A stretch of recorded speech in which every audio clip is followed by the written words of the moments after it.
amongst the crowd. Firstly, my sincere gratitude and thanks to all of you for finding the time and affording me this opportunity to express my thoughts. As I prepare to relinquish the command of one of the most elite formations of the Indian Army, I am sanguine that the situation here in Kashmir, in the valley, is peaceful and stable, and that the Chinar Corps, over the last 16 months that I have been at the helm, has strived hard to valiantly guard our borders, nix and negate numerous attempts at infiltration by inimical elements, while also simultaneously prosecuting a very robust and successful counter-terrorist campaign within the Kashmir Valley.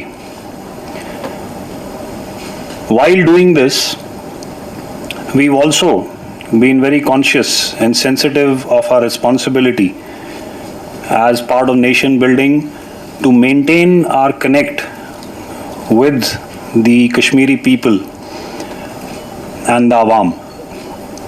In this, as you are aware, we've initiated numerous programs and initiatives to make sure that we are always and at all times with the people of Kashmir. Today, as I am at the helm and shortly to leave, I realize that the region is at the cusp of a new beginning. We've seen over the last year and a half numerous significant events taking place here, and we've also seen a lot of development come to the region. In my view, this has been facilitated by a stable security situation brought about by very, very significant efforts that have been put in by the Chinar Corps and its sister agencies and organizations such as the Jammu and Kashmir Police, the CAPFs that are deployed here, and numerous other security agencies. So therefore, as I leave, I wish the Kashmiri people the very best, and I'm quite certain and confident that they will embrace the numerous opportunities that lie ahead of them. Thank you, and I'll now leave it open to all of you to throw your questions and queries at me. Yeah, ladies and gentlemen, you will be taking the questions now. I'll request you, whoever wants to ask a question, please raise your hand. The mic will come to you. Please introduce yourself and then ask a question. Way such a situation, they've all been down. Terrorism today is largely fueled from across the borders. I think that much is very clear.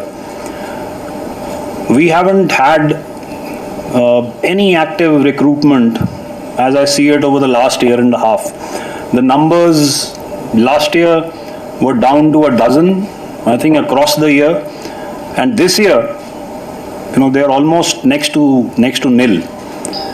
So therefore, if you see another violence parameters in terms of atrocities committed by terrorists, I think if you even look at the 4 or 5 incidents that we've had in the valley this year, softer targets have been picked where it's easy for even untrained personnel, maybe wielding a pistol or a smaller weapon to carry out such an atrocity. But the numbers are almost negligible. If you see terrorist-initiated incidents, and I'm speaking within the valley, they've again been far and few in between. So therefore, now what is the challenge? The challenge is to be able to maintain this situation. In my view, Kashmir has had a good year, just as it did last year. But we need a few more good years like this for the peace to be enduring and lasting.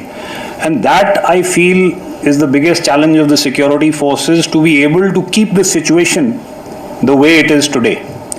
About your second question, the recruitment of the Agniveers, I know a lot has been said and written about this, but if you heard our Chief of Army Staff speaking, numerous other veterans and other experts speaking, I think you need to give any initiative a little bit of time for it to mature and become better. And I think as far as the Agniveer recruitment scheme is concerned, it is at that stage where it is metamorphosing, and I'm quite certain, the way we've embraced numerous other initiatives in the past, that the armed forces will be able to make it successful.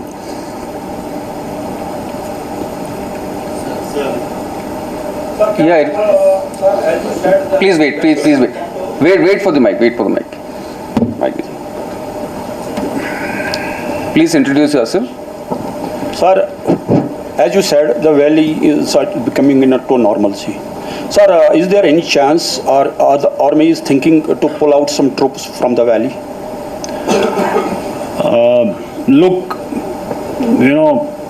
like I said, we need a few more good years like the ones that we've had. 2024, 2023, I would say 2022 also amongst those. But I again want to say that for this peace to be enduring and lasting, we need to go through this process for a few more years. And therefore, whether it is the counter-infiltration grid on the line of control or the counter-terrorism grid that is deployed in the valley, it has to be maintained and sustained, because we are possibly in the consolidation phase, and therefore, in my view, no dilution of the grid is either recommended, and I definitely am not a proponent of that at this stage. Yeah, Irfan. Sir, Irfan Qureshi from TV9. Like you said, the security situation has improved in Kashmir Valley, and it is a challenge now to sustain it. So what's your assessment as of now about the active terrorists in Kashmir Valley especially? So, the official numbers which the multi-agency committee has put out are approximately 80. And if you see, that's the lowest number in many years. When I came here last year, we were looking at numbers past the 100-figure mark. Now that figure has come down. Now obviously, that figure is sustained by the perpetrators at a certain number, which is considered critical to sustain the terrorism ecosystem here. It has been the endeavor of the security forces to actively and aggressively bring these numbers down, and I think we've succeeded. Now the official figure is at 80, and I'm quite confident that the way we are going ahead, and we are prosecuting our operations in a manner where we are utilizing every wherewithal and means at our behest, I think these numbers will keep going down. So already at 80, we could be looking at an even lesser figure, maybe by the mid of next year. I'm keeping in mind that we are almost knocking at the doors of the winter. Yeah, Mr. Manzu.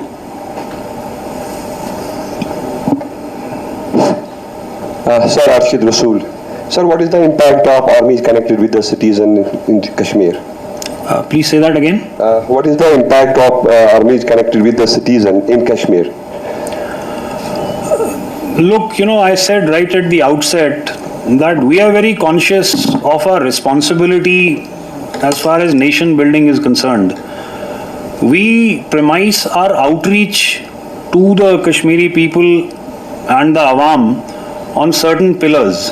And let me spell these out. The first one is education, the second is the youth, third is women, The fourth is promoting culture.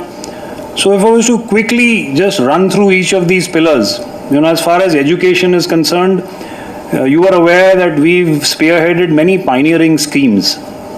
We've got 28 Army Goodwill schools that are spread across the valley, and I feel that through these, we can shape the personalities of young children and make them realize as to what is good for them, what are the opportunities that lie ahead of them, and how they can realize these. You've heard of the JKSS, where we sponsored as many as 900 students. We've invested about 37 crores over the last 3 years, and this will continue because most of these students are going to colleges and universities that have been carefully and deliberately identified and picked, and the students are in 4-year programs that they are attending. You've heard of the Super 50, which trains and prepares students for stringent exams such as the NEET, IITs and the IIMs, and we are providing them the wherewithal and the necessary preparation that can prepare them for the very, very tough competition that is obviously there in these exams. Speaking about the youth, I know there are challenges such as, ill influences, let me put it like that, drugs. I think that is a challenge that's staring us in the face, and these are areas that we are addressing. As an organization, we can do only as much, and sometimes I get the feeling that what we do is only like a little drop.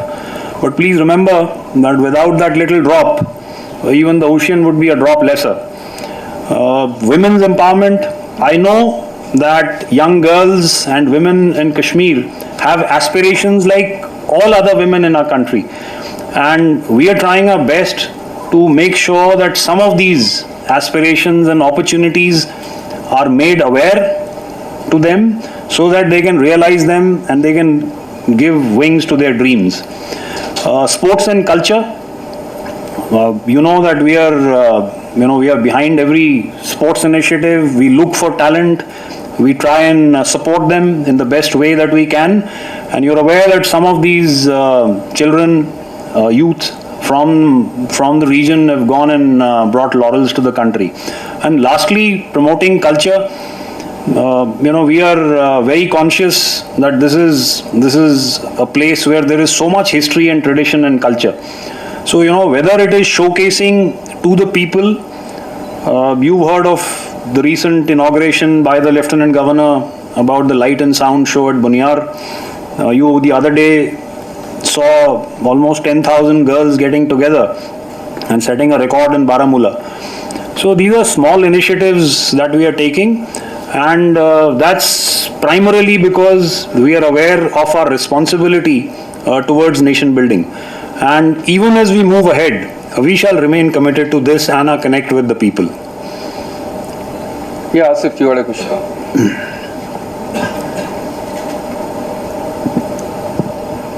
Sir मैं Asif news 24 से good afternoon sir आज तो पहली बार मौका मिला आपसे interaction का, तो काफ़ी सारे सवाल हैं लेकिन थोड़ा सा हम कम डाउन करते हैं इसमें। एक तो पहला कि जो हम यहाँ पे पीस देख रहे हैं कश्मीर वैली में, तो LOC के उस पार POK में क्या इंफ्रास्ट्रक्चर में भी वहाँ पे क्या टेररिस्ट्स का जो जम्मू कश्मीर में इन्फिल्ट्रेशन करना, ख़ासतौर पर कश्मीर वैली में, क्या उसमें भी कोई चेंज आया है या वहाँ से कमी हुई है? क्योंकि हम देख रहे हैं ज़्यादातर आजकल एनकाउंटर्स या इन्फिल्ट्रेशन जम्मू में देखने को मिल रहे हैं। क्या ये उस स्ट्रेटजिकल चेंज की वजह से थोड़ा सा कमी आई है, या इंडियन आर्मी ने कंटिन्यूसली यहाँ पे इतना अच्छा ग्रिड बना के रखा है कि इन्फिल्ट्रेशंस को फॉइल किया जा रहा है और उनको यहाँ से चांस नहीं मिल रहा है आने का? एक तो ये है सर। दूसरा, we have seen attacks like Kokernag last year जैसे हुआ था, उसके बाद कुलगाम में भी एक अटैक हुआ था। तो there are reports and in certain sections we heard कि कुछ फॉरेन टेररिस्ट्स है जो कश्मीर में ऊपरी पहाड़ी इलाकों में है। अगर आपके पास कोई इस तरह का फिगर होगा कितने हैं, और वो एनकाउंटर्स भी हम नहीं देख रहे हैं कि जिसमें फॉरेन टेररिस्ट्स मारे जाए, तो वो क्या है कि मतलब अगर है ऊपरी इलाकों में किस वजह से चुप बैठे हुए हैं, या ये आर्मी की वजह से है कि उनको वहाँ पे रोक के रखा है? इस बारे में थोड़ा क्लैरिटी अगर आप कर पाए। तो आसिफ, आपके सवाल का जो पहला हिस्सा है कि इन्फिल्ट्रेशन और लाइन ऑफ कंट्रोल के उस पार क्या इंफ्रास्ट्रक्चर है, कम हुआ है पहले से, तो बेशक जैसे आपने कहा यहाँ पे काउंटर इन्फिल्ट्रेशन ग्रिड स्ट्रांग है। आपको मालूम है कि एंटी इन्फिल्ट्रेशन ऑब्स्टिकल सिस्टम, जिसको हम फेंस भी कहते हैं, वो है, वो टेक्निकली एनेबल्ड है। और कई जो अटेम्प्ट्स हैं घुसपैठ के, उनको हमने नाकाम किया है। अगर आप लॉन्च पैड्स और इंफ्रास्ट्रक्चर की बात करें जो लाइन ऑफ कंट्रोल के उस पार है, इस साल हमने देखा कि हालांकि इन लॉन्च पैड्स में लोग थे और हमें इंटेलिजेंस एजेंसी से इनपुट्स भी आ रहे थे कि ये कोशिश करेंगे, लेकिन उतने अटेम्प्ट्स नहीं हुए इस समर में जब वो नॉर्मली होते हैं, जैसे कि हमने पिछले सालों में देखा। अब इसकी वजह क्या है? आपने बोला क्या स्ट्रैटेजी चेंज हुई है? ये तो जाहिर है कि घुसपैठ लाइन ऑफ कंट्रोल के अलावा दूसरी जगह से भी हो सकती है और शायद इस साल हुई भी है।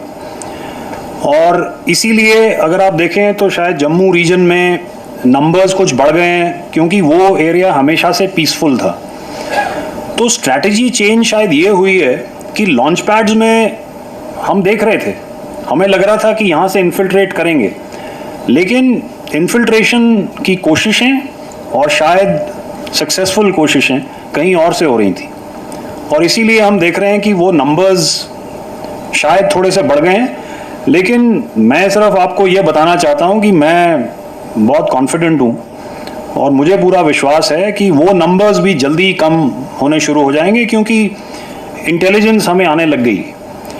दूसरा, आसिफ, आपने बात करी पिछले साल कोकरनाग वाले ऑपरेशन की।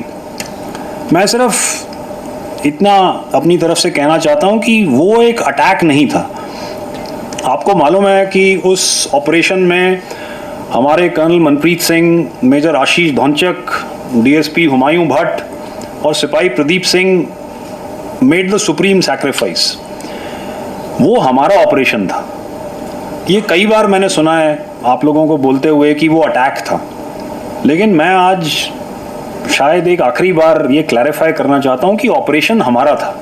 हमने सरप्राइज भी अचीव करी, लेकिन और कर्नल मनप्रीत और डीएसपी हुमायूं उस हाइड आउट तक ऑलमोस्ट पहुंच गए थे। लेकिन आप लोग सब एक्सपीरियंस्ड हैं, आपको मालूम है कि जब पहाड़ों में और जंगलों में ऑपरेशन होते हैं तो आपको पिन पॉइंट पता नहीं होता कि वो हाइड आउट एक्चुअली कहाँ है। They had achieved surprise. और हाउ? पूरी रात वो कॉलम्स चले थे, वो हाइड आउट सराउंड हो गया था।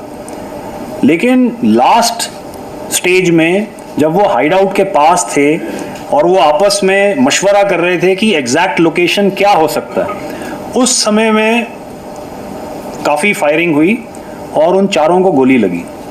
और वो टेरेन ऐसा था कि हमें उनको वहाँ से इवैक्यूएट करने में भी प्रॉब्लम हुई। क्या वो फॉरेन टेररिस्ट थे?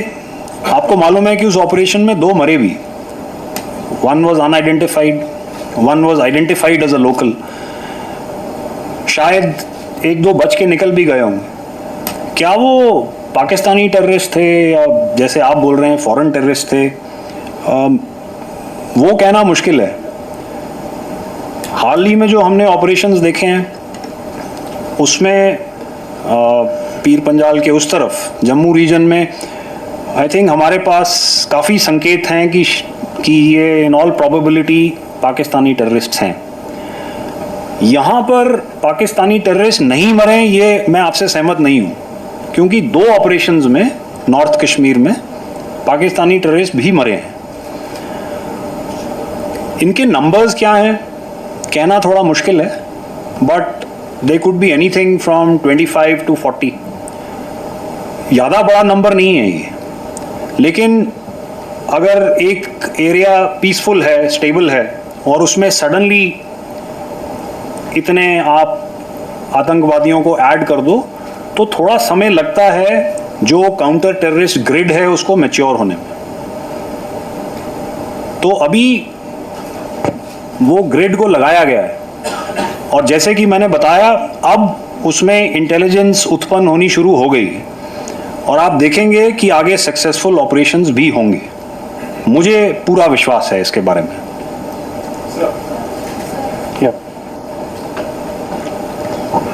मैं शबीर फ्रॉम ग्रेटर कश्मीर। क्या हम कह सकते हैं जो पीर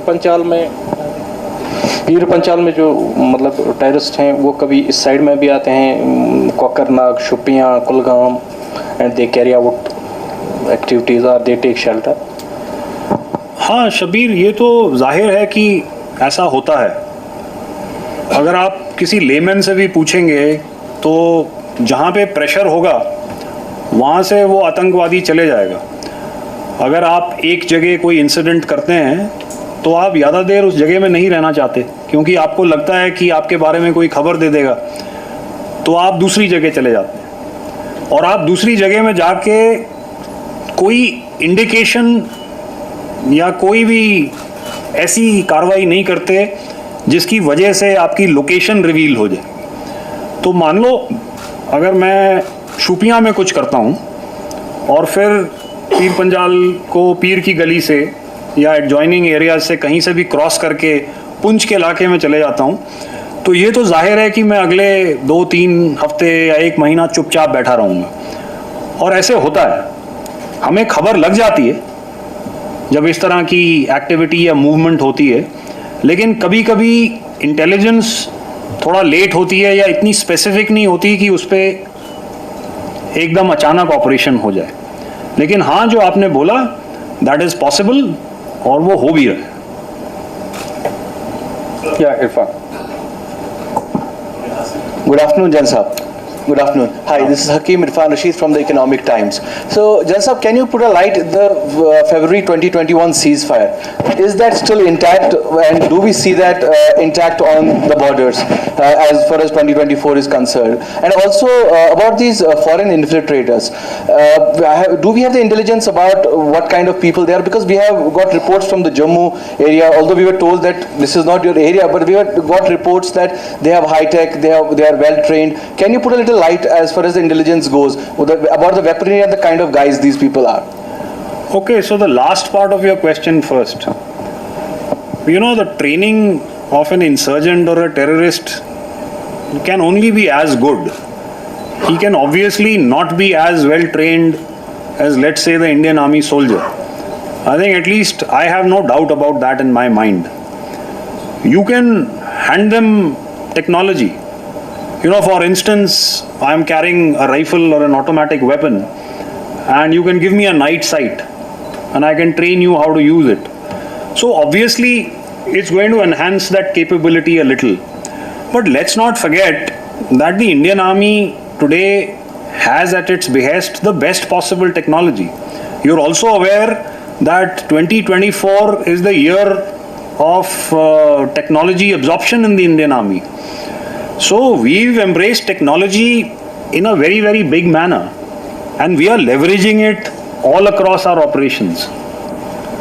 So therefore, not even for a moment are we awed by the fact that the infiltrators could be Pakistanis or foreign, or that they are very well trained, or that they have great technological wherewithal. That doesn't bother us.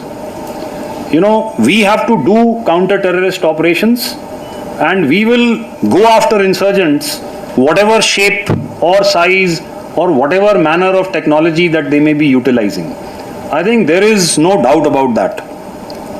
Now, I'm sorry, can you just tell me the first part? Ceasefire. Yeah, the ceasefire. Now, you are aware that the ceasefire came into effect at the beginning of 2021, and the DGMOs of India and Pakistan picked up the phone and they spoke about it.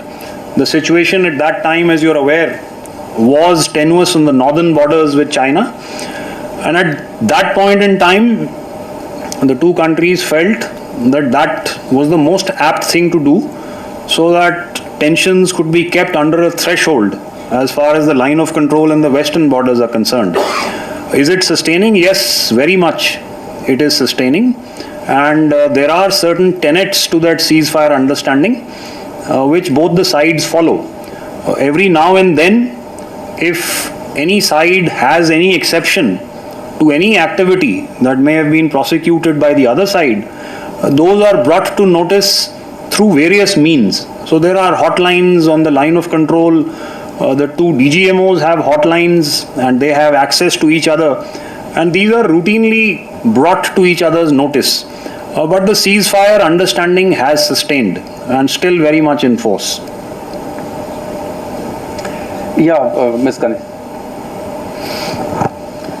Hi sir, myself Zara from Press Trust of India. Since we are talking about technology, I want to know from you that terrorists of late they have been using modern technology like ultra sets.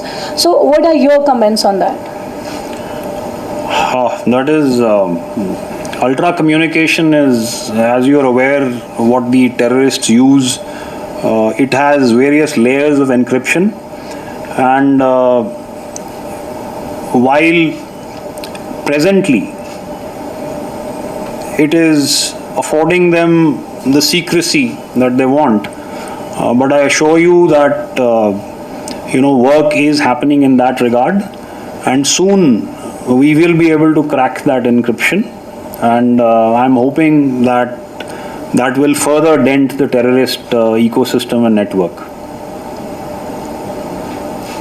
Mr. Farid.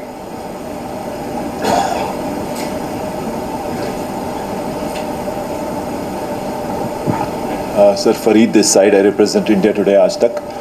My question is vis-a-vis the use or weaponization of technology that was supposed to help societies, like we saw drones, and now what we're seeing in Israel, Lebanon conflict is the weaponization of mobile phones or pagers. So how big a threat is that if you talk of this particular conflict threat like Kashmir, because obviously people must have seen this, and we've seen how drones were used. So are you fearful, or should I say cautious about that particular aspect, and is the army basically molding itself or being cautious about it and then preparing itself for that particular aspect, because that could be used anywhere, and in fact here also? Farid, look, every time a new method is employed by any military force across the world, you always tend to take note of that, because you want to derive and draw your own lessons from it, so that you can incorporate what is relevant to you and prepare your army and armed forces accordingly. What we are seeing unfolding in the Middle East is obviously a new trend, and in the manner in which it is unfolded is quite unique. So therefore, of course, we will analyze it, and we will put it into perspective, and then come to conclusions as to what is relevant and how it could affect us. And make no mistake, we will prepare for it, because we are an evolving army. We are very conscious of the threats and challenges that lie ahead in today's day and age.